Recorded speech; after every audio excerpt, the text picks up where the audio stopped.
All right.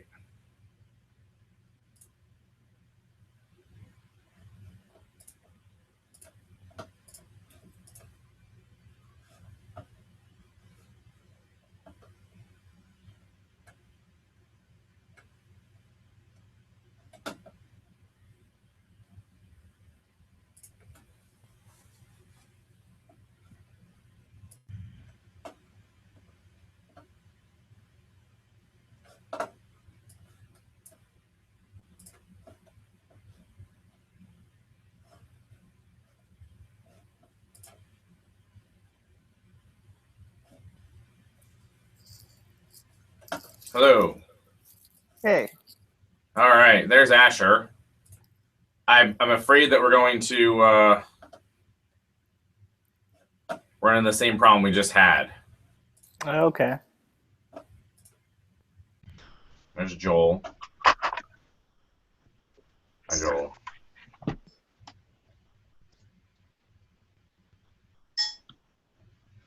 And that's Kate. Hello, Kate. Sorry for the problem.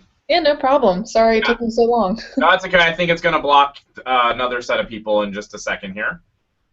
So this is pretty exciting. All right, here's what would be super happy if you could do. I'd be super happy if you could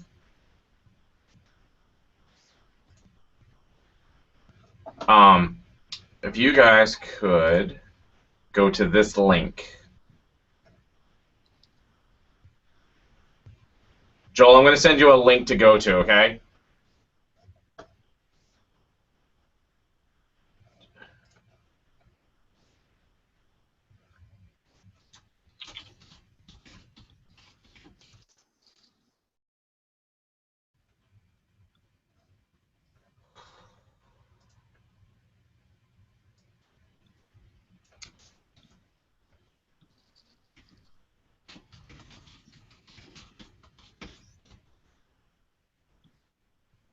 Eric should be coming in. There's Eric. Hi, Greg. Hi, Eric. How's it going? Good. Yeah, great. So Eric's here. They're supposed to have 15 people allowed in the classroom, and apparently it topped out at 10 this evening. Interesting. Yeah, it wouldn't let me join in. Yeah. Great. So Pamela's here, Lance. Just waiting for everyone to join in. Yeah. Well, we're gonna have some issues here. Okay. Sorry about this. No problem.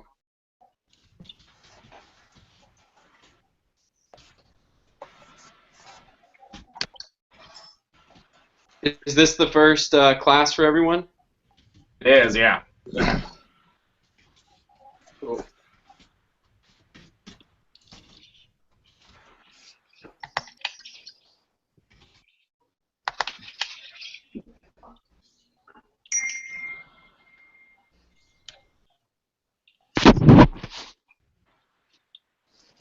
Okay, so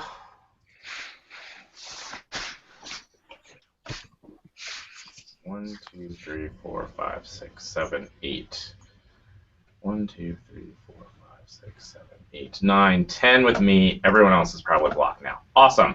I just sent out a link. If anyone is comfortable with doing this, because again, we're trying to get this taken care of, I sent out a link. If you're willing to try it, disconnect and follow the link, and that should open up this in like a presentation mode, and you'll be able to chat with us through the chat window, but we won't be able to see or hear you. So you might be more comfortable with that anyway. And I'm sorry, and we will get this fixed for next week. But I definitely want to, make this work. So if anyone's willing to volunteer for that, I would appreciate it.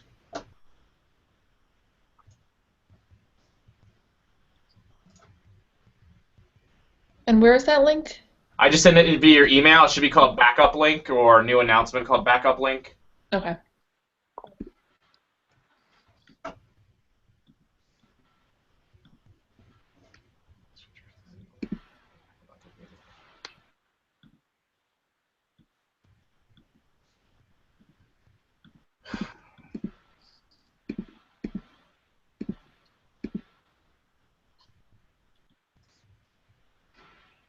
Okay, Lance is on. I see Lance. Asher left the group chat. See if anyone else is willing to try it. Justin tried it.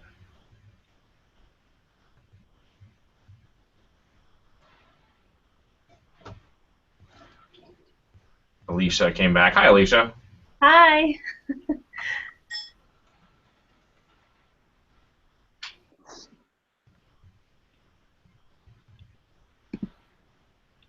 Awesome. There's Michael. Okay. All right. So let me just make sure everyone can hear us, and then I'll have Eric talk, and we'll go over the syllabus, and we'll go from there. Wizard drop out. That's all. Justin. I'll have Eric talk, and we'll go over the syllabus, and we'll go from there. Wizard drop out. That's all. Justin. All right. So I just caught in a time loop there. Hamlet. Eric talk, and we'll go over the syllabus, and we'll go from there.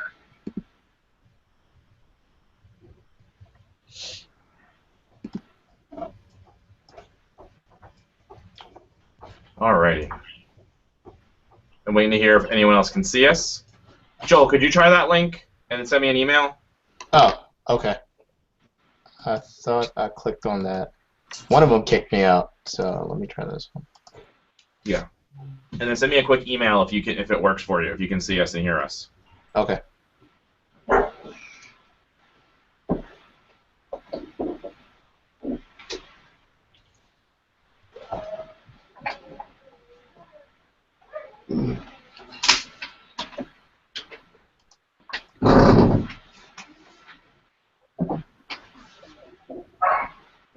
I got 6 watching, says.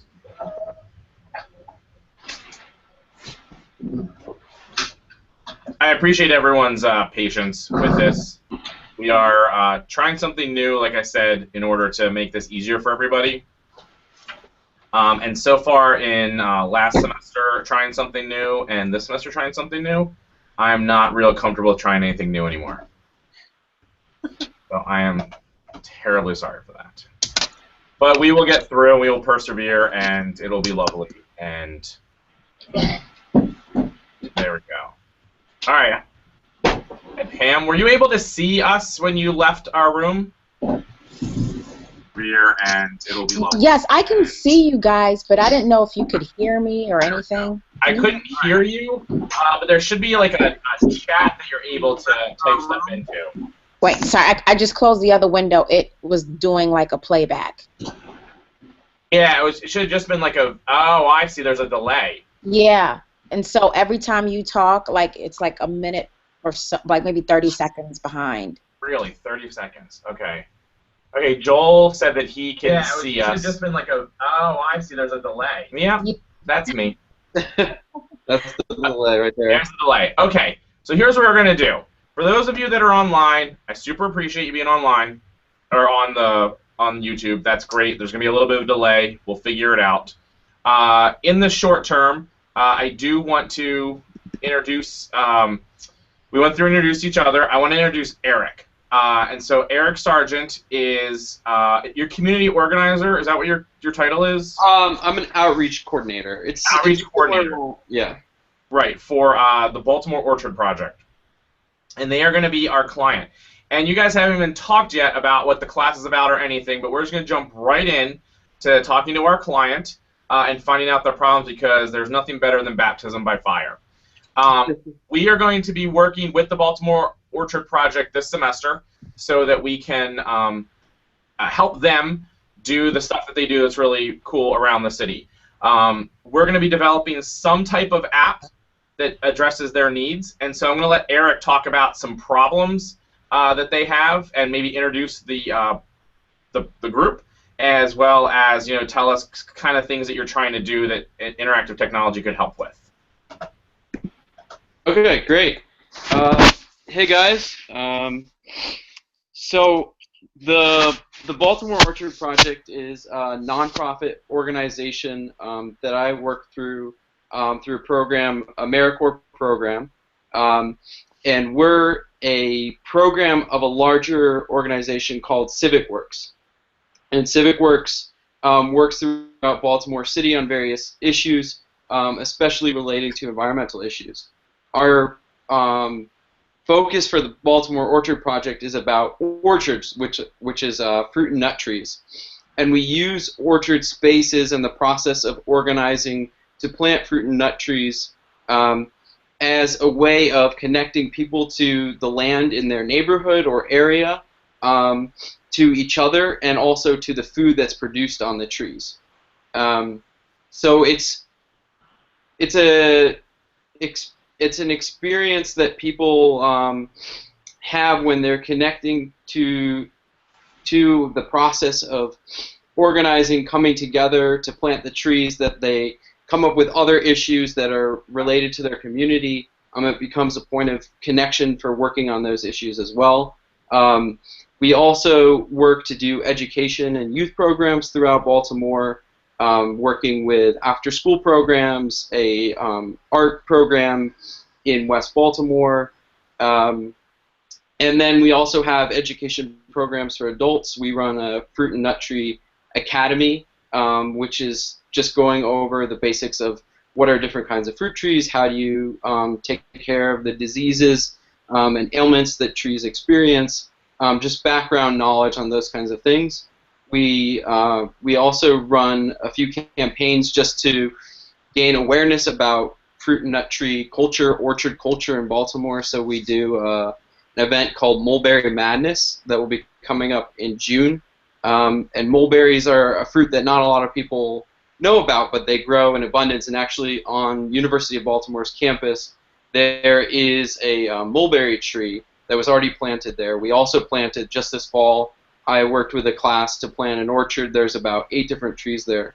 But the mulberry trees are really unique because they're this really delicious berry that not very many people know about. So we've organized this event called Mulberry Madness, and we challenged restaurants on the Avenue in Hamden. I'm not sure if any of you guys have been to Hamden. How many of you are from Baltimore or just logging in tonight? But so that's one of the events we do, and we do other events like that too to get people aware of what food is just growing around them that they don't even know about, and how to cook it, how to enjoy it, and bringing people together through that process. So we do a lot of different things, and I guess I'll go over some of the problems, because that's what you guys will be focusing on and working through, and how to solve these problems that are relevant to our organization. So the first one of those we went through with Greg. I had a conversation a few days ago with some other members of our team about some of the problems we experienced, and one of those that we went over was awareness and just getting people to know about our organization. What do we do? How do we get enough people out there in Baltimore aware of our work that are just people beyond just your ordinary person, who we sort of call tree people. There's people who are just love trees. I guess you call them tree huggers if you want to. But how do you get people who come to food and these issues in various different ways? How do we get the word out? How do we get more people involved? That's something that that's certainly a challenge, and always something good to strive to get more people involved. Another issue or problem that we discussed that you guys will be working on is about trees in Baltimore. So primarily we work with orchards, which is about 8 trees in an urban setting.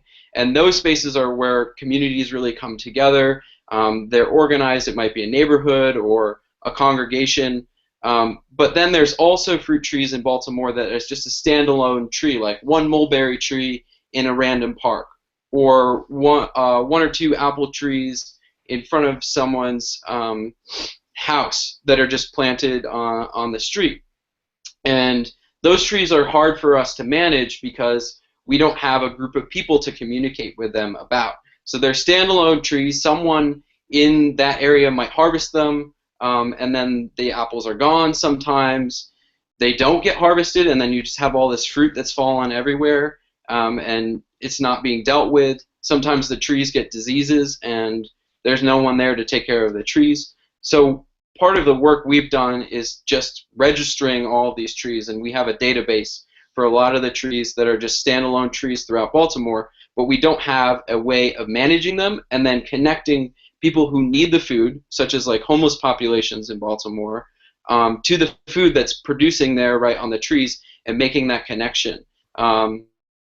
So finding some sort of way for people to mark through, whether it be an app or something else that you guys come up with, finding a way to connect what's happening with the tree to people who might, that information might be useful to. So that might be like harvest information, whether the tree has been harvested or not, how much is left on the tree, the care for the tree, whether it's been pruned, things like that. How do you keep track of that and make it an attractive thing for just a Baltimore citizen who finds a tree in their neighborhood to learn how to take care of it, and so that other people through the system also know about what's going on with that tree and can look up the different trees. That issue is really connecting the trees to people and that flow of information. I guess I'll just continue going through the last. The last problem that we talked about was supporting our stewardship and education programs, and I think that's really related to the last issue that I talked about, or problem that I talked about. I think there's a lot of overlap there, but it also is more of like an overarching inclusive issue about how do we get people connected to our programs like our Fruit and Nut Tree Academy, to take classes, to attend our workshops, so that the trees and people who are managing them are also connected to the information that they need to be able to do that work. So I'll stop there, and I can talk more about the organization, or I don't know, Greg, do you want to open it up to questions? Yeah, what I want to do is talk about your different types of neighborhoods you're working in, because you're working in a lot of different neighborhoods, and I thought it's really important for us to understand who your users are broadly, right? So you've talked broadly about who they are, but let's get a little more specifically about the different neighborhoods and the types of people you're working with, income levels, etc. Okay, yeah, absolutely. So easy way to break it down is we work with basically 4 different groups. So we work with faith-based communities. So that's congregations, synagogues, religious-based groups, meditation centers. Then the second category would be schools. So elementary schools, middle schools, high schools throughout Baltimore. We work with neighborhoods. And I'll go into that a little bit more later. And then the last group that we work with is universities. So groups like University of Baltimore. And among those groups, there are different demographics. So some schools that we work with are privileged, and they have a lot of resources. Like the Friends School, for instance, in Baltimore has a lot of resources, the parents that are involved. But other schools that we work with don't necessarily have that. So they come from neighborhoods where there's crime, areas that are food deserts, which is basically an area where there isn't appropriate access to health and fresh food. So those areas just have maybe a corner store that has processed food like Doritos and liquor, and there's not really a lot to eat in that neighborhood. Those people have less resources. As compared to a university like University of Baltimore, where you guys have, various programs, students are educated, so there's a lot of different needs that the people that we work with have, and we have to adjust and figure out what's appropriate in one place is different from what's appropriate in another. Great. And then here on at the University of Baltimore, we have an orchard in the back. Like that's one of the spots, right? Great. Yep. Okay. Since you guys, like I said, trial by fire here. What kind of questions do we have for Eric? And again, everyone online, I opened up the chat room on the Sakai site, so you can turn that on and you can type in there if you want to, and I can, we can relay it. Yeah, but so people who are online who are listening to that, they can jump into Sakai and go to the chat room, and then yeah, let's start asking questions. I do have one question, which is, do you have any idea? Do you have any idea of the technological savviness of your users? Okay, that's a great question. I think relating to what I was talking about earlier, there's going to be some differences. So some people are going to have really really great knowledge of how to use smartphones, computers, so forth. A lot of the people that we work with are from older generations, so they don't necessarily have as much knowledge of how to use an app on a cell phone. So it's really dependent on the area that we're working with, and then also the age of the people that we're working with. Mm-hmm. And I think for the most part, we tend to work with older audiences. Okay, like much older, like over 50? I'd say middle age to older. Okay, and what's middle age, like 50? I'd say, yeah, 40, 50, 60, Yeah, we'll go 40 to 50. 60. Maybe? Middle age? All right, cool. And then, so, what other questions do we have? I have one. Yeah. Do you guys tend to look at yourself as having any competitors or people that you aspire to be? So in Baltimore, we partner with a lot of other organizations that do somewhat similar work to us, but what makes us unique is that we work with fruit and nut trees, and that our process isn't so much about just planting the trees, but educating people about the trees, and then using the orchard spaces that we develop to work on issues relevant to that area and integrating it into the mission of either the community association or the congregation or the school. So we make a connection between the trees that we work with and plant with what's relevant to that area. So in Baltimore, there are other organizations that plant trees, but their main mission is to expand the tree canopy, which is about the trees themselves, providing shade, stormwater management, those kinds of things. And we actually partner with an organization that called Tree Baltimore, and they're a governmental organization, and we actually get our trees through them. And we have a partnership on working on those trees.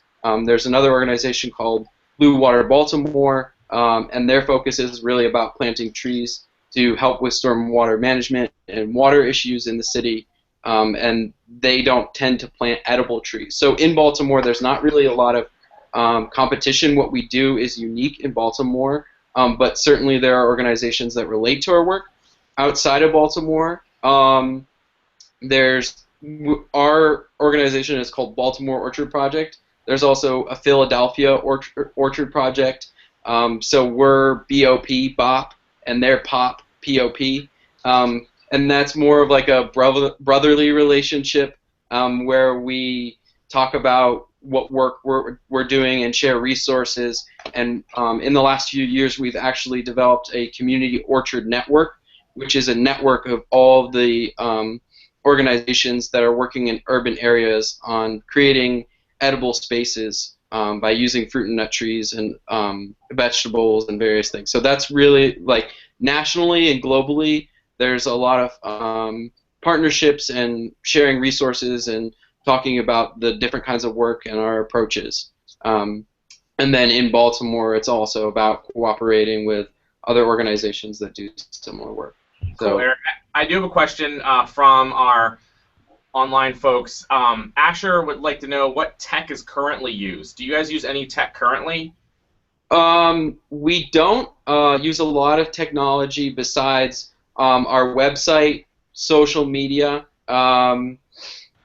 and that's pretty much it. On our website, we have a register a tree form, so you can go on our website and go through this process and register a tree, and then all of that data goes to a database in our Google Drive, and there's a sheet that has all that information. I'm trying to think about what other tech stuff we use. You guys are welcome to go on our website, of course, and check out what's on there and play around with stuff. That's like the most interactive one. You can also go on there, our planting partners can go on there and fill out a form to pick what trees they want to plant. So we just put that on because our order is coming through and we'll be planting again in April. So planting partners can go on there and say, okay, I want to plant 2 persimmon trees and 2 apple trees and 2 serviceberry trees, and then that will come to a database, similar to the register a tree. Cool. Cheryl would like to know, do you involve local youth groups such as the Scouts or 4-H? It's hard to talk online, isn't it, Eric? Yeah, I'm not used to doing this. This is my first time like talking to a class. So we don't directly. The way our program really works is that we emphasize empowering the groups that we work with. So instead of just planting trees for people and doing all the work, we ask the community to be involved in that process. So for instance, we don't have a pickup. Our organization doesn't have a pickup truck, so we ask the community that we're working with to come and pick up the trees with their pickup truck and use that. We ask them to be the stewards of the trees so that they, in their community, have knowledge about what to do there. And some of the sites, so we don't directly organize youth involvement in that kind of way, but I do know that, for instance, we have an orchard in Wyman Park, and the main manager of that orchard from the Wyman Park neighborhood has worked with a Boy Scout troop in that area. We did a planting in Springfield Woods, and they involved a high school and had students come out involved in planting trees there. So in terms of that kind of stuff, usually the planting partner organizes it, and then we provide the resources for them, whether it's like curriculum or background knowledge and things like that. And then we run a few of our own youth education programs as after-school programs that are in middle schools, in public schools in Baltimore. Great. And then Tashari asks, are you looking to sell the fruit or simply donate it? So when it takes 5 years for a tree to produce fruit. So we've been around for 4 years now, just this year. So any trees that were planted our first year of existence are now starting to produce fruit. So we're coming up to that. Then we also manage some orchards that have been in the city historically, that have been around before we started as an organization, that are maybe 35, 40 years old, and those trees are producing fruit. So one of the first things that we actually did starting as an organization is go back to those sites and reclaim the orchards and connect them to the community in the area and harvest that fruit. And most of that fruit gets donated to food shelters and food pantries in Baltimore. A portion of it goes to our events and campaigns, which is given away for free. And then we're just starting with some of our seconds and excess fruit to sell it to a cider mill. So we're working on figuring out if that's something that we want to do to help support some of the other work that we do, such as our youth education programs, or if we want to just maintain it so that we're just donating fruit to those people who need it. But right now we're just donating fruit. Okay. Awesome. What other questions do we have? I have one. Do you have a map on your website? Yeah, we do. We do have a map. We work with Johns Hopkins Center for a Livable Future, and they have a program that works on food deserts in Baltimore. And they helped us map out all of the locations of the trees that we planted. And that map is on our website, and I can send that link to you, or if there's a way to send it to the whole class, I can do that. You can send it to me, and I can send it out. I'm on your website. I'm not finding the map. It doesn't seem like it's... It would be... Hang on, let me pull it up.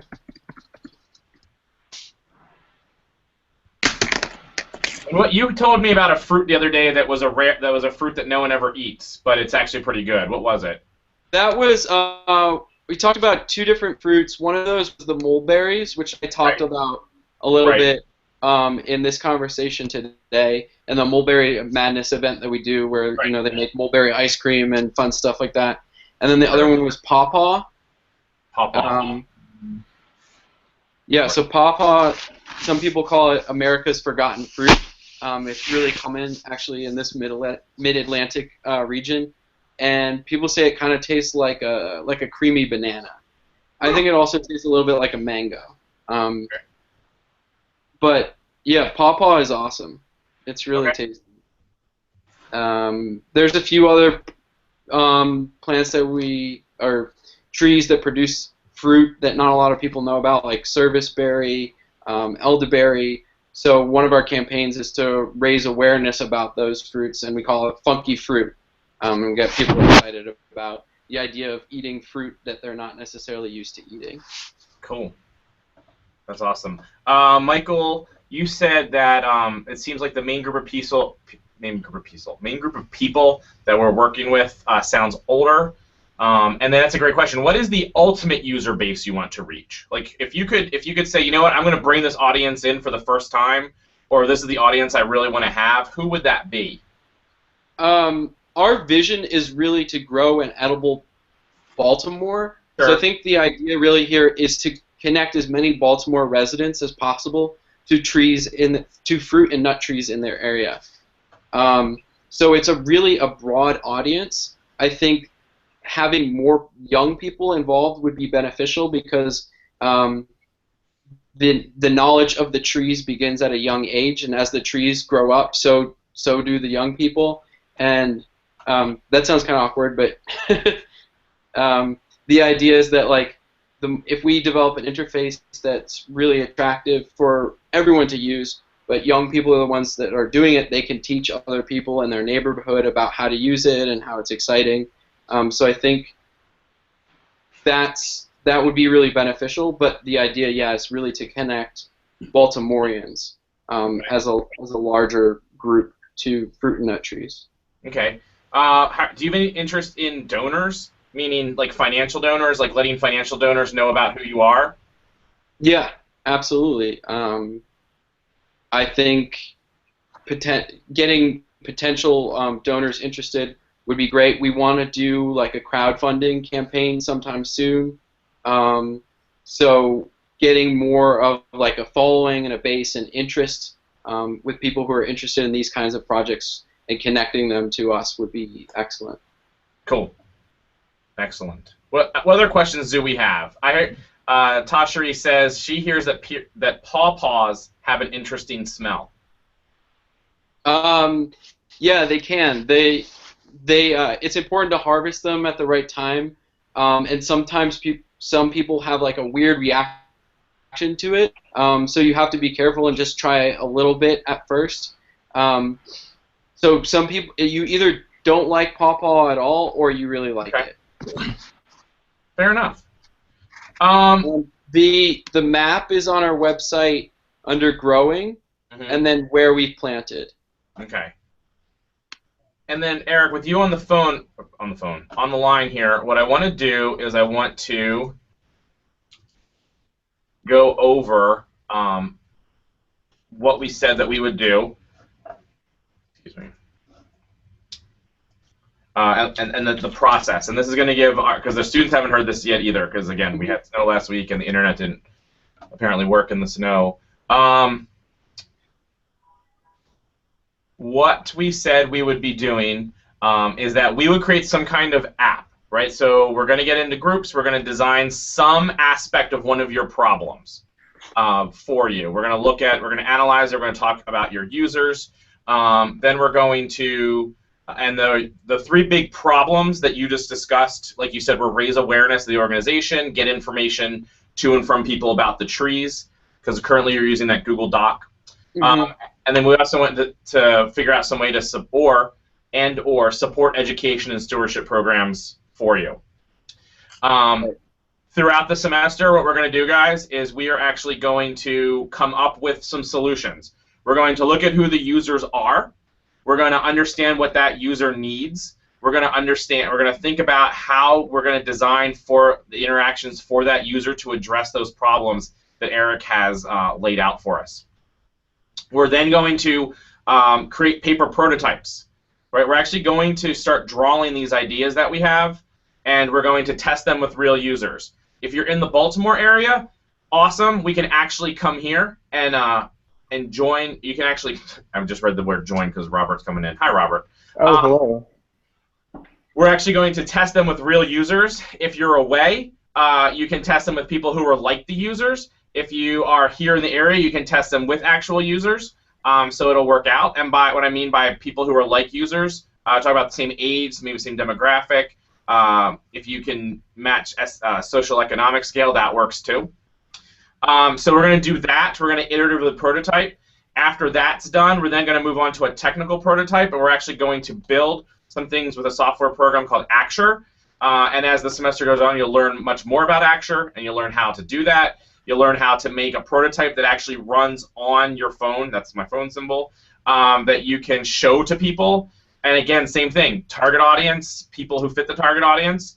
We'll get them going. And at the end of the semester, on the last night, which is May 9th, we are going to present to you, Eric, and whoever else is going to log in. We will have the internet working by then, and we'll have this whole video chat thing going. And you'll be able to see everyone's presentations, and then we'll give you our the recommendation documents that each group makes. And those recommendations will be based entirely off of what we really, what we found, what the groups found through their user testing. And at the end, what we're really hoping, what my goal is, and I think everyone's goal is, it's a very awesome organization, is that you'll be able then to take the things that we've designed, the ideas, and give that to an actual developer who would be able to, take what they need to and build what they need to, and you guys would revolutionize the world with your orchards. That sounds really exciting. Yeah. So class, that's what we're going to be doing.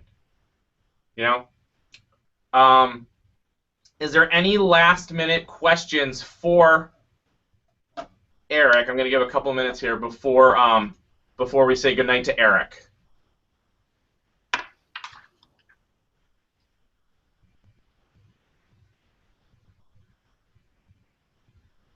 Anything at all? Cool. Well, Eric, thank you so much for joining us tonight. Absolutely. Thank you, guys. Yeah, I'm really looking forward to what we come up with for you. It's going to be really cool. Yeah, I'm excited. Let me know if any of you guys have questions. Don't hesitate to reach out. You can email me at eric@baltimoreorchard.org. If you have any questions or you want to know more about our organization, there's different resources that I can send to you to show you some of the stuff that we do.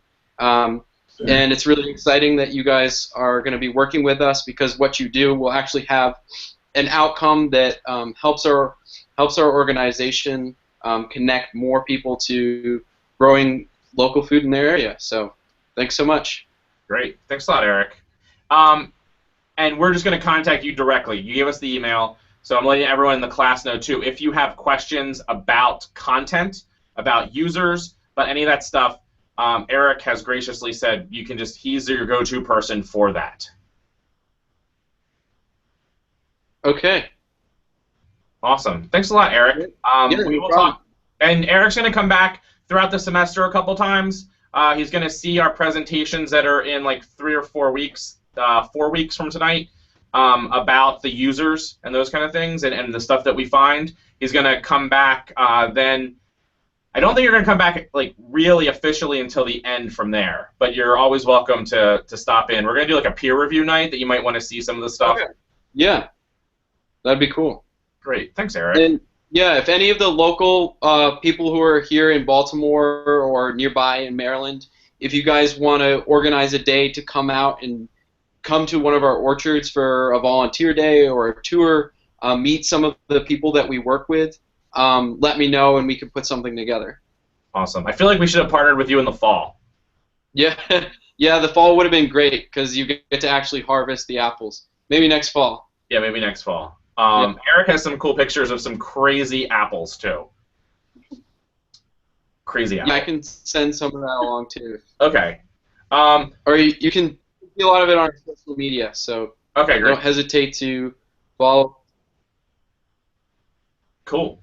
Awesome. Again, thank you, Eric. Yep. All right. Good night. So, great. Have a good night, Eric. And what I'm going to do, so before we're not done here, guys, what I would like to say is to everyone who's watching online right now, so if you're watching through the YouTube interface, could you just send a chat message to let me know how you're doing and if everything is okay?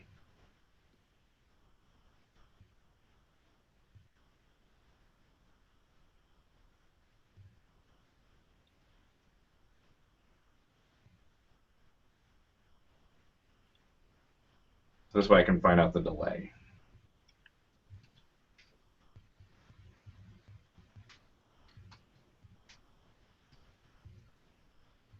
Okay. It's 20 seconds. All right, thanks, Joel.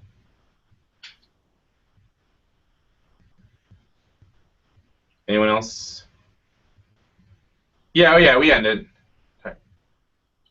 Cheryl's good. Cheryl, do you go by Lynn or do you go by Cheryl? Let me know. It's like when people call me Gregory. It's like, hey, man. I know it's on the paper. Okay, great. Well, I hope you feel better.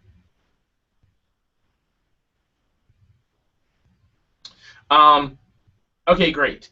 So here's what we're going to do then for the rest of the night. What I want to do is I do want to cover our syllabus, and I want to cover our just like a quick sort of intro presentation about interaction design, because you know what, guys?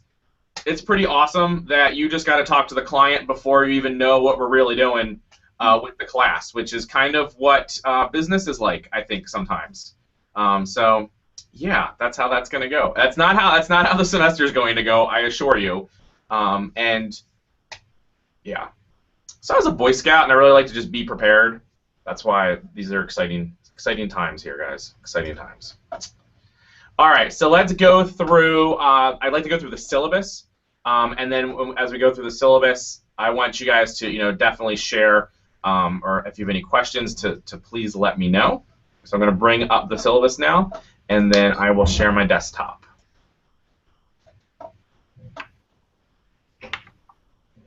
Okay, great.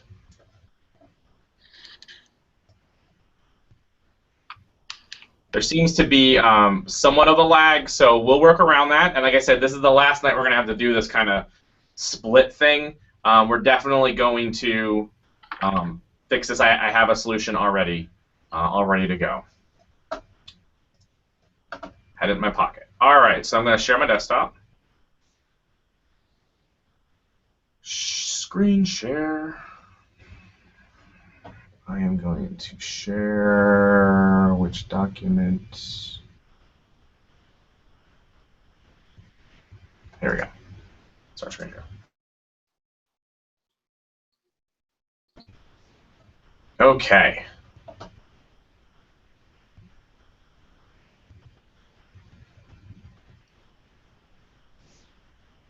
There we go.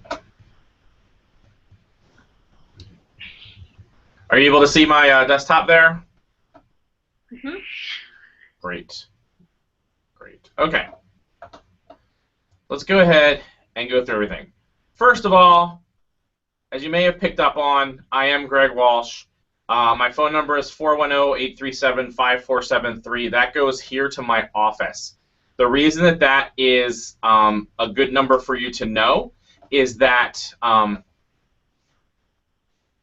it has voicemail. Obviously, this is the 21st century. That voicemail gets sent to my phone or my email. So if you ever need to contact me, please do that first, because I'll get the message. Especially if it's really important. That's the best way to get in touch with me. I check my email at 10, 2, and 5. The reason for that is it's just with managing the classes and the program directorship and all the other great things that I have to manage. It's just really great for me to sit down and do my email at 10, 2, and 5. That way I'm not on email all day and I'm actually productive. You can always follow me on Twitter as well at GXWalsh. Another interesting way to get in touch with me. I've had students do that, and I've always been really surprised that when they tweet to me. Most of my tweeting is about UX or interaction design, but then there's a good portion of it about how much I dislike the Baltimore government. My office hours are Wednesdays from 11 to 2. More than likely, you guys are busy at that time. So other times by appointment, and we can meet virtually, we can meet in person, what have you. I'm relatively flexible. Course information and requirements. We are meeting at Wednesdays. We are meeting at 8:15 to 10:45. We should be meeting online with Google Hangouts. You can use your UB email address to sign in. That's probably going to change, and that's okay. I do have a prereq that was completion of PBDS 660 or passing the Hypermedia Proficiency exam. If you've not done either of those two things, then you are very lucky, and I will catch up with you. Our required textbooks and supplies are Designing for Interaction, Creating Smart Applications and Clever Devices, Voices That Matter. This is the 2006 edition. If you ordered any later ones than that, it's going to be different. Still a good book, but it's not quite as good as his original edition. I don't know what happened, like why he changed it, but it definitely got worse. The great book is Paper Prototyping by Carolyn Snyder. That's a fantastic book. I think its last edition was 2003, and you're going to use that book throughout the semester. And then this is recommended. It's not required, but it's a really neat book. That's Sketching User Experiences by Bill Buxton. And when I list chapters in the syllabus for readings and such, it's actually per the ebook. And it is, like I said, it's definitely recommended as opposed to required. But it's a really interesting book, and Bill Buxton is a really interesting guy. And you can find out who he is and look at his collection of gadgets and stuff that he's done. The final thing you'll need is the Axure prototyping software, and that is free for students. And there's a link there that will take you to how to sign up for that. All right, course description and learning objectives. This is what you're going to take away. You're going to be able to define interfaces and interactivity. You're going to be able to analyze and improve the effectiveness of existing interfaces, be able to develop both paper and electronic prototypes of proposed interfaces, perform user interface prototype studies with end users, structure applications and interfaces for specific audiences, specify the content and/or features of an application or interactive system clearly, consider branding and business strategy elements that affect interaction design, employ sound principles of user-centered design, conduct appropriate research, as well as write an academic research paper on one or more aspects of interaction design. And that's actually the midpoint project that we'll get to. Those were the ones that were kind of locked in stone. Course schedule. Last week we had wonderful introductions to the semester, and by introductions I mean lots of snow. This week we're going to talk about interaction design. Next week we're going to talk about affinity groups, and so the readings are there for you to go ahead and look through. We're going to talk about older people. We're going to talk about little kids. We're going to talk about searching and ethics and really interesting stuff along those lines and what research is. We're going to talk about, in week 5, designing for accessibility. We'll talk about just universal design in general. And that's the night I wrote that your lit reviews are due. But usually I wait 2 weeks and I say, oh no, they'll be due on the 29th. But I'm just going to tell you right now, we're going to move that to the 29th because of the snow and such. So you'll have your lit reviews due on the night of your presentations, and your presentations are basically a summary of your lit reviews. After that, we'll be talking about prototyping and designing for collaboration. After that, you'll be going to Cancun on a trip to spring break. Then the week after that, you'll be back, and we'll be doing peer reviews as well as our Axure. We'll start working on Axure, and that's the night that your paper prototypes are due to show people. On March 28th, there's no class because I'm expecting you during the week or weekends to do paper prototyping field work, right? So you're actually going to go out in the field and you're going to, test these paper prototypes that you've come up with. After that, we'll talk about storytelling and complex interactions. That's a really nice, like, easy week because you've been really stressed from doing your paper prototyping. We'll talk more about Axure. We'll talk about, we'll do more peer reviews. We'll talk about persuasion. We'll look at your tech prototypes. I don't have a reading quite for that yet, and that's okay. As we get to the end of the semester, you're going to do one more week of prototyping. Then we're going to talk about designing for play. And then finally, on May 9th, we'll actually present to Eric and the Baltimore Orchard Project, which will be really exciting. And of course, that's subject to change. If there's a lot of snow again, I am not going to cancel class, even if school is closed. I don't think we need to do that. I think we'll be able to just meet online. The assignments, the lit review. Oh, there it is. It's an individually written assignment that should be 18 to 20 pages. That is not true. It should be 8 to 10 pages. That is a factor of 2 that I accidentally typed. We'll talk more about what those are, but basically you're going to talk about the user. Eric just gave you a list of people, right? He gave you a list of like what the users are. You need to now research those users. Find out what other people have done for people who fit the user profile. Find out what other people have done for nonprofits, and maybe even trees and outdoor spaces and gardens and greens, as well as people who are, you know, in cities doing projects with communities, community building, that kind of stuff. Those are all the kinds of things that you need to explore. The rubric, basically, it boils down to does not meet, meets, or outstanding, and I look at the breadth of topics, the depth of content, citations and formatting, as well as writing. Funny story, you may very well dread writing, and you may feel as though being in grad school, you should be a very good writer by now. And I will tell you the truth, is that I was a terrible writer when I went to get my PhD. So I went through the work world for 10 years, I got a master's in everything, and I still was like, I'm a terrible writer. And the thing about writing is it is like any other skill, and the more you do it, the better you get at it. That's really what it boils down to with writing. What I suggest is we have a thing here on campus called the Achievement and Learning Center, ALC, and they have a writing lab. Their writing lab is really amazing. They have, what are they? They're people who are in the MFA writing program, as well as technical communicators, students, who will review your writing and give you a lot of feedback. And if you're away from campus, that's okay, because you can submit your paper online to them, and they will read it, and they will record an MP3 audio of it, of them giving you feedback, and then post that for you to review. Right? So it's just another set of eyes that's not your significant other or your mom. So you'll get really honest feedback, and again, the best way to write is to practice. So that's that big project.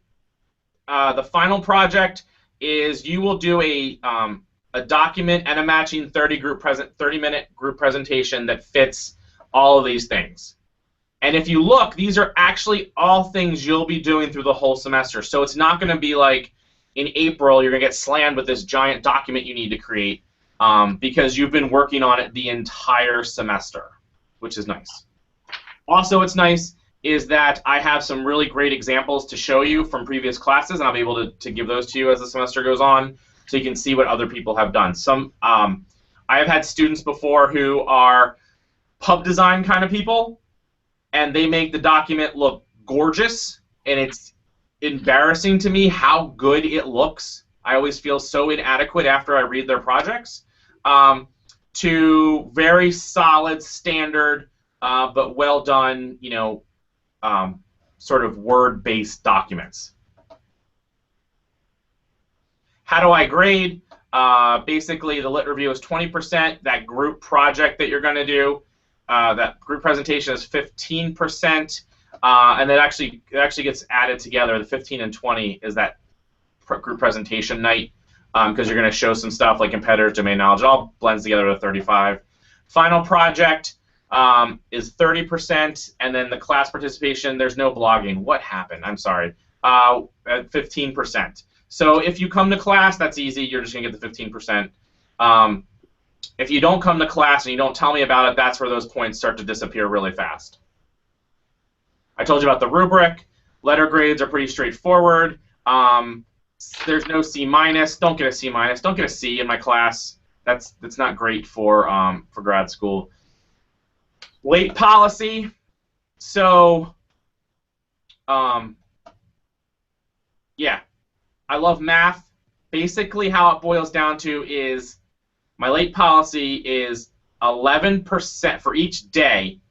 I take off 11% of the previous day's highest possible grade until day 3.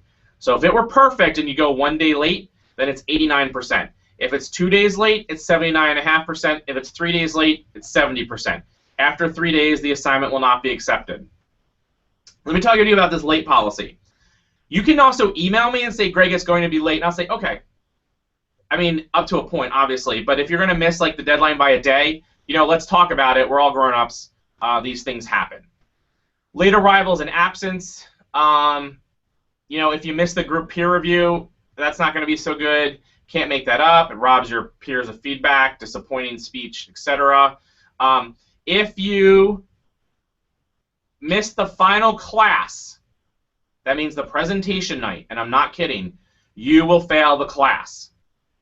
All right? Don't schedule any vacations for the week of May 9th. Don't win any lotteries that get you, on cruises or something like that. Don't do that. I have some respect policies. When we do the peer reviews, it's really important to be able to respect the type of work that each other does. It's okay to not like someone's work. You can always tell them not just, I don't like it, but what it is you don't like, why you don't like it, and how it could be better.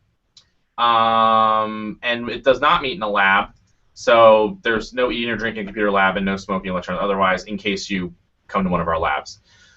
Plagiarism is gigantic in grad school. I'm real big on this. Nothing should take you till 4 a.m. in the morning, right? If at any point in time you were up at 4 a.m. in the morning and you balanced your time, something's wrong. You need to stop. You need to send me an email, and you need to go to bed, okay? Because that is not where you should be. I do think you're responsible for your own learning, true. I'm also real big on academic integrity. This is a funny story. You have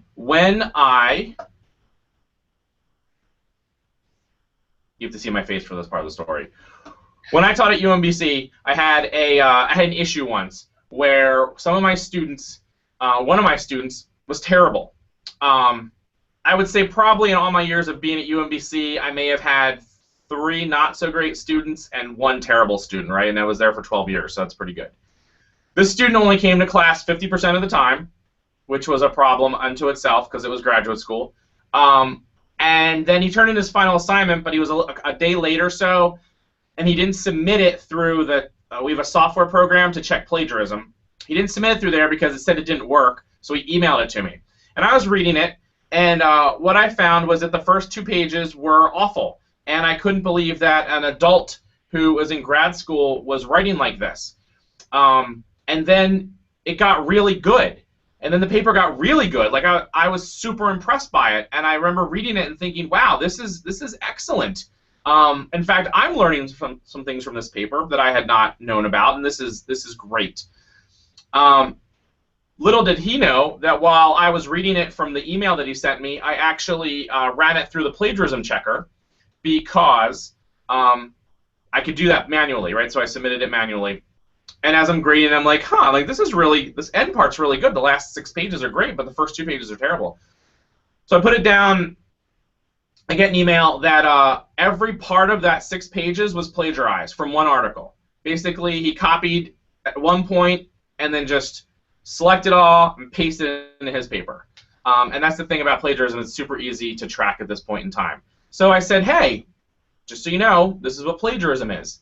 And he said, I didn't plagiarize. And then he said, I'm getting a lawyer. And then I said, well, just can you explain what happened? And then he said, I work for Homeland Security. You're in trouble now. And then that was that. Yeah, so he didn't pass the class. Don't do that. Summary of that story is don't do that. All right. Let's go back to the syllabus.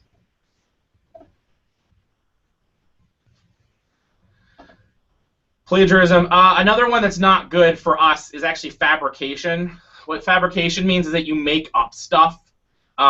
So let's say you say that you showed it to end users, but you really didn't, and you make up a story about how you showed it to like a 45-year-old man who lives in Baltimore City, and you didn't. That's really not good, right? That's not good for a lot of reasons, because we're actually trying to help somebody here. And if you're gonna, this doesn't really apply to you, but really what it boils down to is if you're working on this project and for some reason you're working on another class where you could turn this project into that class, it really would be beneficial to you, and I would appreciate it if you just talk to me about that first, so you let me and another professor know, and we can figure out how to make it work. And then if you ever have a problem, a conflict, or an emergency, honestly, just contact me, right? We can work it out. And then equal access, if you have a documented disability, please contact the Center for Educational Access. Right. All right. That is the syllabus. So Cheryl has some questions. And yes, everyone is going to write a research paper, but you're going to do a group presentation of the subject, right? Means that you're going to get into your groups. We have 14 people in the class. I'm assuming that's going to be it'll probably be 7 groups of 2, or it might be groups of 3 and 1 group of 2. Yeah, 4 groups of 3 and 1 group of 2. You will write your individual papers, and you will work throughout that process to be able to put that group presentation together. So you might want to divvy it up. You know, like, hey, this person's going to work more on like older adults and the technology side. This person's going to work maybe more on youth, maybe more on urban, urban technology and urban infrastructure, something like that. So that's how you work it out. It helps to have that, because at the end of the semester, when you actually write your final paper, you'll also combine those together. So it's kind of like you're getting ready for that final paper. And the peer reviews are in group discussions. What we'll do in this online class is we'll probably do some type of like small chats, like small breakout sessions or something like that during the night. Okay, so I'm gonna let that catch up with her. Do you guys here in the room have any questions? I just hit you with a lot of text, I know.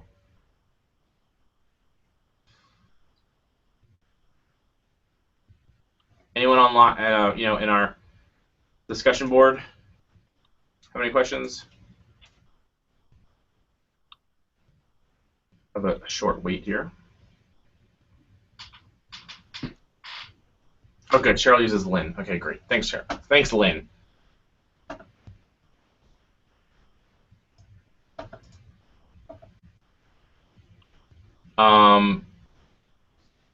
Nine what, Joel? Oh, no. Oh, sorry. Maybe it was German. I totally forgot my German there for a minute.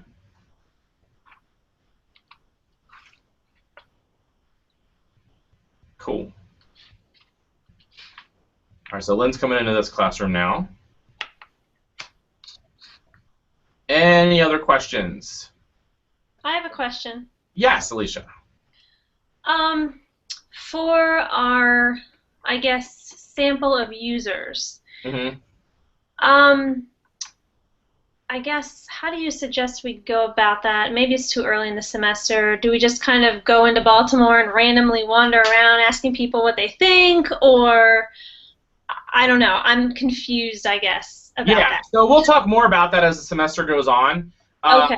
But one of the things that we're really going to identify is, as a group, like, who are those users? That's part of what your project will be. Like, no matter what users you come up with, as long as you defend why you've chosen those based off of the things that Eric gave you, you can go find people like that. Okay. So you can talk to Baltimore Orchard Project, right? And they can get you in touch with people. That's what we've done before with previous clients is they might have a set of people, or they might have like a group. Like a focus group or something. Yeah, focus group, or people to run the stuff with. Yeah, interviews, that kind of stuff. Yeah, so observations. You can do all those. But again, the other thing is if you're not in the area, totally find people like in your area that match that description as well. Mhm. Okay. Yeah.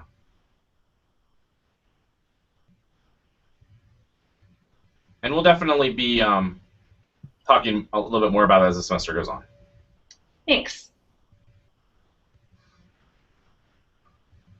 Any other questions that you guys have about this?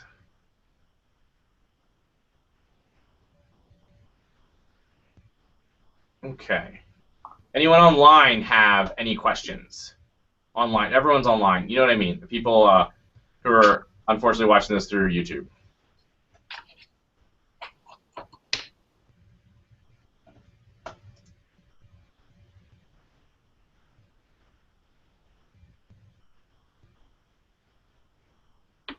Okay, we'll wait.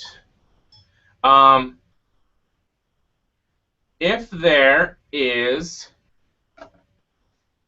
no other questions here, what I'd like to do is I would like to take a 12-minute break, all right? And that 12 minutes, so 9:50 according to my computer. Now what I can do is we can keep going the way we're doing it like this, or I can try this other tool that I have and just really mix it up. Because hey, if we're gonna fail, let's fail big, man. We can do that. What I'll do is I'll get that installed. There's a tool called Zoom. Have you guys ever heard of that? It's pretty big in like the UX world for video conferencing. And so what I can do is I can send you guys an invite for that. You'll have to download a little thing to make that work, or I can keep it like this. So just let me know what you would like. And remember, people in the room here on Google, you're in a different situation than the people on YouTube. We've kind of a division here. So I'll let the people online.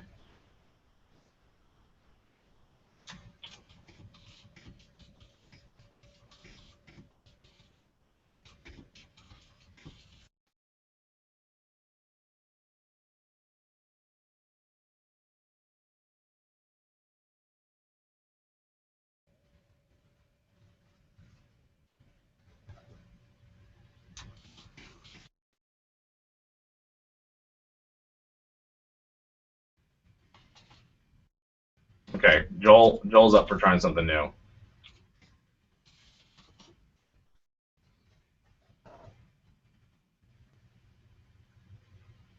Okay, then here's what I'm gonna do. Because I have an N of 1. Joel said he's up for it.